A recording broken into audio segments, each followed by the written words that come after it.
Welcome to Aishwarya recipes Kannada. ಇವತ್ತು ಒಂದು ಉತ್ತರ ಕರ್ನಾಟಕದ ವಿಶೇಷವಾದಂಥ ಅಡುಗೆ ಆದಂತಹ ಪುಂಡಿ ಪಲ್ಯ ಹೇಗೆ ಮಾಡೋದು ಅಂತ ತೋರಿಸ್ತಾ ಇದ್ದೀನಿ. ಇದು ಜೋಳದ ರೊಟ್ಟಿ ಜೊತೆಗೆ ತುಂಬಾ ಚೆನ್ನಾಗಿರುತ್ತೆ. ಹೇಗೆ ಮಾಡೋದು ಅಂತ ನೋಡೋಣ ಬನ್ನಿ. ಫಸ್ಟ್ ನಾನು ಇಲ್ಲಿ ಕುಕ್ಕರಲ್ಲಿ ಒಂದು ಕಟ್ ಆಗುವಷ್ಟು ನಾನಿಲ್ಲಿ ಪುಂಡಿ ಸೊಪ್ಪನ್ನ ಹಾಕೋತಾ ಇದ್ದೀನಿ. ಸೊ ಈ ಥರ ಇರುತ್ತೆ ಪುಂಡಿ ಸೊಪ್ಪು.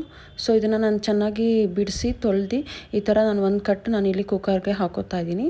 ಒಂದು ಕಟ್ ನಾನಿಲ್ಲಿ ಕುಕ್ಕರ್ಗೆ ಹಾಕೊಂಡಾದ್ಮೇಲೆ ನಾನಿಲ್ಲಿ ಗೋಧಿ ರವೆ ಹಾಕೋತಾ ಇದ್ದೀನಿ. ನೀವು ಬೇಕಂದರೆ ಗೋಧಿ ನುಚ್ಚು ಜೋಳದ ನುಚ್ಚು ಹಾಕೋಬೋದು. ನುಚ್ಚಿಲ್ಲದೆ ಇರೋದಕ್ಕೆ ನಾನಿಲ್ಲಿ ಗೋಧಿ ರವೆ ಹಾಕೋತಾ ಇದ್ದೀನಿ. ಸೊ ಗಟ್ಟಿ ಬರಲಿ, ಆ ಟೇಸ್ಟ್ ಬರುತ್ತೆ ಅಂತ. ಅದಾದಮೇಲೆ ನಾನಿಲ್ಲಿ ಕಡಲೆಕಾಯಿ ಬೀಜ ಹಾಕೋತಾ ಇದ್ದೀನಿ. ಹಸಿ ಕಡಲೆಕಾಯಿ ಬೀಜ ಹಾಕೋತಾ ಇದ್ದೀನಿ.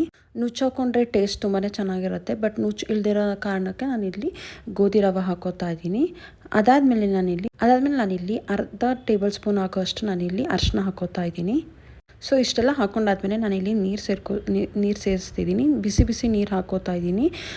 ನೀರು ತುಂಬಾ ಹಾಕಬಾರ್ದು, ಯಾಕಂದರೆ ಪಲ್ಯ ನೀರು ಥರ ಆಗಿಬಿಡುತ್ತೆ. ಕೆಲವರು ನೀರು ಜಾಸ್ತಿ ಆದರೆ ಬಸ್ಬಿಟ್ಟು ಮಾಡ್ತಾರೆ. ನಾನು ಆ ಥರ ಮಾಡ್ತಿಲ್ಲ. ಬಿಸಿ ಬಿಸಿ ನೀರು ಹಾಕಿ ನಾನಿಲ್ಲಿ 2 ವಿಷಲ್ ಕೂಗಿಸ್ಕೋತಾ ಇದ್ದೀನಿ.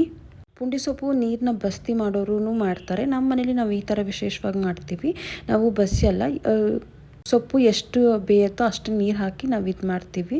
ಸೊ ಇಲ್ಲಿ ನಾನಿಲ್ಲಿ 2 ವಿಷಲ್ ಕೂಗಿಸ್ಕೋತಾ ಇದ್ದೀನಿ. ಅದಾದಮೇಲೆ ಇದಕ್ಕೆ ಖಾರಕ್ಕೆ ಏನೇನು ಬೇಕು ಅಂತ ನೋಡ್ಕೊಳ್ಳೋಣ ಬನ್ನಿ. ಇಲ್ಲಿ ಬೆಳ್ಳುಳ್ಳಿ 1 ಗೆಡ್ಡೆ ಫುಲ್ ಹಾಕ್ಕೊಂಡಿದ್ದೀನಿ. ನಾನು 5 ರಿಂದ 6 ಹಸಿಮೆಣಸಿನ್ಕಾಯಿ ಹಾಕ್ಕೊಂಡಿದ್ದೀನಿ. 1 ಕಟ್ಗೆ ಮತ್ತು ಜೀರಿಗೆ ಹಾಕ್ಕೊಂಡಿದ್ದೀನಿ. ನಾನು ಈ ಥರ ಕುಟ್ಟೋ ಕಲ್ಲಲ್ಲಿ ಈ ಥರ ಎಲ್ಲ ಮಸಾಲನ ಅರಿತಾ ಇದ್ದೀನಿ. ಸ್ವಲ್ಪ ನಂದು ಕಲ್ಲು ಚಿಕ್ಕದ್ರಿಂದ ಒಂದೊಂದೇ ಹಾಕ್ಕೊಂಡು ನಾನು ಇದು ಮಾಡ್ಕೋತಾ ಇದ್ದೀನಿ. ಫಸ್ಟು ನಾನಿಲ್ಲಿ ಜೀರಿಗೆನ ಸಣ್ಣದಾಗಿ ಮಾಡ್ಕೊಂಡಾದ್ಮೇಲೆ ಇನ್ನು ಮಿಕ್ಕಿದನ್ನ ಹಾಕ್ಕೊಂಡು ಇದು ಮಾಡ್ತೀನಿ. ಆಮೇಲೆ ಇದ್ರ ಜೊತೆಗೆ ನಾವು ಹಿಂಗೆ ಸೇರಿಸ್ಕೊಂಡ್ರೂ ತುಂಬ ಚೆನ್ನಾಗಿರುತ್ತೆ.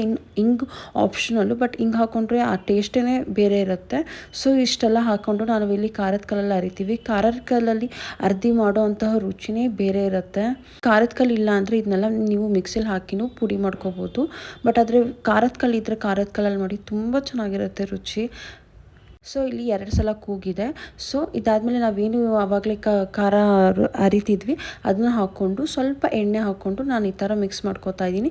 ಸೊ ಸ್ವಲ್ಪ ನೀರಿನ ಅಂಶ ಇದೆ. ಸ್ವಲ್ಪ ಅದು ಕುದಿಯೋ ತನಕ ನೀರು ಇಂಗೋ ತನಕ ನಾನಿಲ್ಲಿ ಕುದಿಸ್ಕೋತಾ ಇದ್ದೀನಿ. ಇಲ್ಲಿ ನೋಡ್ತಿದ್ದೀರಲ್ಲ. ಸೊ 1 ಕಟ್ ಹಾಕಿ ಮಾಡಿರೋದ್ರಿಂದ ಸ್ವಲ್ಪನೇ ಬಂದಿತ್ತು. ಉತ್ತರ ಕನ್ನಡದಲ್ಲಿ ತುಂಬ ವಿಶೇಷವಾಗಿ ಇದನ್ನ ಮಾಡ್ತಾರೆ. ಎಸ್ಪೆಷಲಿ ಅಮಾವಾಸ್ಯೆಗಂತೂ ತುಂಬಾ ಮಾಡ್ತಾರೆ. ಬೆಂಗಳೂರಲ್ಲಂತೂ ಅಮಾವಾಸ್ಯೆ ಟೈಮಲ್ಲಿ ಪುಂಡಿ ಸೊಪ್ಪೇ ಸಿಗಲ್ಲ. ಎಷ್ಟು ಬೇಗ ಹೋದ್ರೂ ಸಿಗಲ್ಲ. ಅಷ್ಟು ಬೆಳಗ್ಗೆನೇ ಬಂದು ಜನ ತೊಗೊಂಡು ಹೋಗ್ಬಿಟ್ಟಿರ್ತಾರೆ. ಅಷ್ಟು ಡಿಮ್ಯಾಂಡ್ ಇರುತ್ತೆ. ಪುಂಡಿ ಸೊಪ್ಪು ಪಲ್ಯ ತುಂಬ ಒಳ್ಳೆಯದು ಆರೋಗ್ಯಕ್ಕೆ. ಇಲ್ಲಿ ನೋಡ್ತಿದ್ದೀರಲ್ಲ, ಆಲ್ಮೋಸ್ಟ್ ಎಲ್ಲ ನೀರು ಇಂಗ್ಕೊಂಬಿಟ್ಟಿದೆ. ಸೊ ಇಷ್ಟಾಗಿದೆ ಪಲ್ಯ ನೋಡ್ತಿದ್ದೀರಲ್ಲ.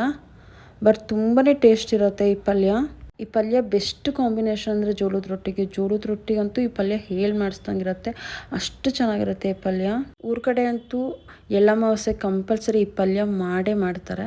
ಸೊ ಇಲ್ಲಿ ನೋಡ್ತಿದ್ದಾರಲ್ಲ, ಆಲ್ಮೋಸ್ಟ್ ನೀರೆಲ್ಲ ಇಂಗ್ಕೊಂಡು ಈ ಥರ ಕನ್ಸಿಸ್ಟೆನ್ಸಿಗೆ ಬಂದಿದೆ. ಸೊ ಇವಾಗ ನಾವು ಒಲೆ ಆಫ್ ಮಾಡ್ಬೋದು. Ready to serve. ಜೋಳದ ರೊಟ್ಟಿ ಜೊತೆಗೆ ತುಂಬ ಚೆನ್ನಾಗಿರುತ್ತೆ. ಯಾರೆಲ್ಲ ಈ ರೆಸಿಪಿ ನೋಡ್ತೀರಾ ಪ್ಲೀಸ್ ಲೈಕ್, ಶೇರ್, ಸಬ್ಸ್ಕ್ರೈಬ್ ಮಾಡಿ. Thank you for watching.